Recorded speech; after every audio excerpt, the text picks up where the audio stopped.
നീ പഠിക്കൊന്നും വേണ്ട. SLC പരീക്ഷ ചെയ്തുകൊണ്ട് ഒന്നും ഒരു പ്രശ്നം ഉണ്ടാവില്ല. നമുക്ക് പരീക്ഷ എഴുതാൻ പറ്റും. പിന്നെ നമ്മൾ ചെറുപ്പമായതുകൊണ്ട് ഈ കൂട്ടമായി ആക്രമിച്ച ഒരു കുഴപ്പമുണ്ടാവില്ല. അപ്പൊ ഒരു കുഴപ്പമുണ്ടാവില്ല, ഒരു പ്രശ്നം ഉണ്ടാവില്ല എന്ന് പറയാണ്. ഞാൻ ചോദിക്കട്ടെ, സിദ്ധാർത്ഥന്റെ ആ മരണത്തിന് കാരണമായ ആളുകൾ ഒരു പാർട്ടിയിൽ നിന്നിട്ട് മറ്റൊരു പാർട്ടിക്കാരന് ഈ ബിഗ് സല്യൂട്ട് കൊടുക്കേണ്ട ഒരു അവസ്ഥയിലേക്ക് പോവുകയാണ്. ഈ ഒരു പാർട്ടിയുടെ അനുഭാവിയാണെന്ന് പറയുന്നത് നാണമാവുന്നു സാറേ. ഇപ്പോൾ സത്യം പറഞ്ഞു കഴിഞ്ഞാൽ അനുഭാവിയായി അല്ലെങ്കിൽ ഒരു വോട്ട് ചെയ്യുന്നൊരു സാധാരണ ഈ ഒരു പാർട്ടിക്ക് വോട്ട് ചെയ്ത് നിങ്ങളെ ഈ ഒരു ലെവലിൽ എത്തിച്ചതിലും ഒരു പങ്ക് എനിക്കും അവകാശപ്പെട്ടതുകൊണ്ടാണ് ഞാനിത് പറയുന്നത്. രാഷ്ട്രീയപരമായിട്ട് എനിക്ക് പറയാൻ അറിയില്ല, സാധ്യത തന്നെ പറയാലോ, എനിക്കറിയില്ല. പക്ഷേ കുറച്ച് കാര്യങ്ങൾ കാണുമ്പോൾ നമുക്ക് പറയാനുള്ള എന്താ പറയുക, നമ്മുടെ ഉള്ളിൽ നിന്ന് പോരുകയാണ് അത്രയും.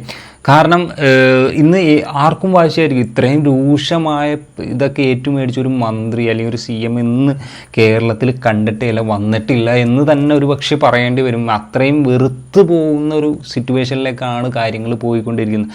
ഇന്ന് മന്ത്രിസഭയിൽ വെച്ച് ആ ഒരു ചിരിച്ച് കളിച്ച് ഇതിൻ്റെ ഒരു എത്രത്തോളമാണ് ഇതിന് പ്രയോറിറ്റി കൊടുത്തതിന് ഇമ്പോർട്ടൻ്റ് കൊടുത്തിരിക്കുന്നത്, അല്ലെങ്കിൽ എത്രത്തോളമാണ് ഇതിനൊരു വാല്യൂ കൊടുത്തിരിക്കുന്നതെന്ന് മനസ്സിലാക്കാൻ പറ്റുന്നില്ല. നിങ്ങൾ കളിച്ച് ചിരിച്ച് ഏതോ ഒരു സിനിമയുടെ പേരും പറഞ്ഞ് അത് അവിടെ കളിച്ചിരിച്ചു. അത്രയും രൂക്ഷമായിട്ട് ആ ഒരു എതിർപക്ഷം അവരെ സപ്പോർട്ട് ചെയ്യുന്നതല്ല, എതിർപക്ഷം പറയുമ്പോൾ അവർക്ക് ബിഗ് സല്യൂട്ട് കൊടുക്കുന്ന ഒരു അവസ്ഥ. ഈ ഒരു പാർട്ടിയിൽ നിന്നിട്ട് മറ്റൊരു പാർട്ടിക്കാരന് ഈ ബിഗ് സല്യൂട്ട് കൊടുക്കേണ്ട ഒരു അവസ്ഥയിലേക്ക് പോവുകയാണ് സിറ്റുവേഷൻ.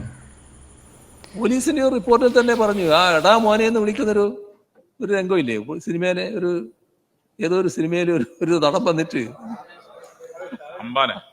അംബാനെയാ ആവേശം. അപ്പൊ എടാ മോനെ എന്നാണ് ഈ കുട്ടികളെ വിളിക്കുന്നത്. പിന്നെ അയാളൊരു റൗഡിയാണ്, മറ്റേയാളെ കുട്ടികളെ അത് കണ്ടിട്ട് കുട്ടികള് ഇവിടെയുള്ള ചില റൗഡി ഗ്യാങ് തലവന്മാരോട് കൂടെ പോയി എന്ന് പറയുന്ന ഒരു പോലീസ് റിപ്പോർട്ട് ഞാൻ കണ്ടിരിക്കുന്നു. അങ്ങനെ ഒരു അവസ്ഥയുണ്ട് എന്ന് പോലീസ് റിപ്പോർട്ട് ചെയ്യുന്ന അവസ്ഥയുണ്ടായിരുന്നു. കണ്ടില്ല എന്നുള്ളതല്ല, ഇങ്ങനെ ഒരു അവസ്ഥയുണ്ട് എന്നർത്ഥം. ആ സിനിമ ഞാൻ കാണാൻ റെഡിയായിരുന്നു, ഒരു ഘട്ടത്തിൽ ഞാൻ കണ്ടിരുന്നു.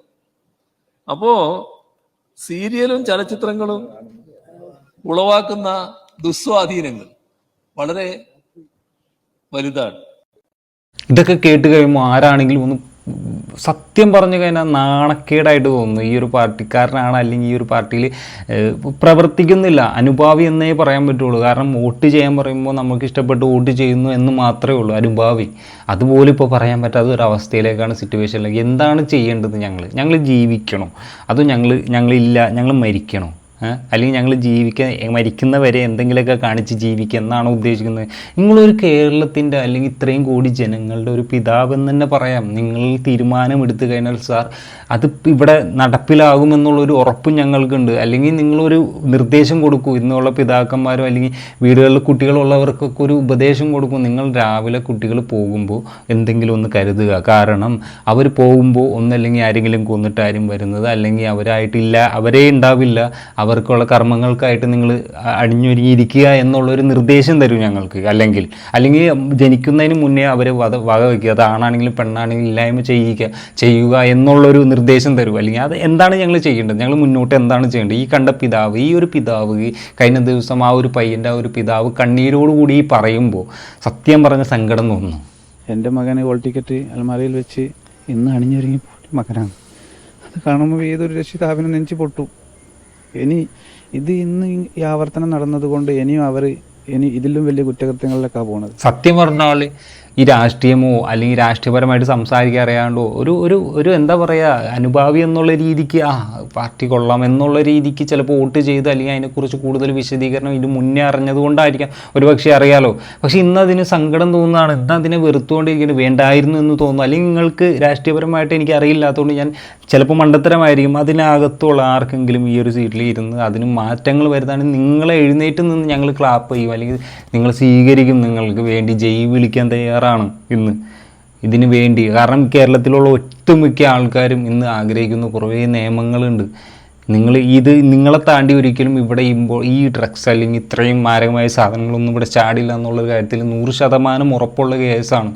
അത് നിങ്ങൾക്ക് കൊണ്ട് സാധിക്കുമെന്നുള്ള കാര്യം അറിയാം, നിയന്ത്രിക്കാൻ സാധിക്കുമെന്നും ഇത് നിർത്തലാക്കാൻ ഇവിടെ ഇല്ലായ്മ ചെയ്യാനും സാധിക്കുമെന്നും അറിയാം. പക്ഷേ ഒരു സാധാരണക്കാരൻ ഒരിക്കലും ഇതിനെപ്പറ്റി സംസാരിക്കാൻ പേടിയാണ്. കാരണം നാളെ അവൻ്റെ ജീവൻ ആപത്താണ് ഇതിനെപ്പറ്റി. കാരണം ഏറ്റവും വലിയൊരു മാഫിയ ആണെന്നറിയാം അവന്, അതുകൊണ്ട് പേടിയാണ് ഇന്ന്.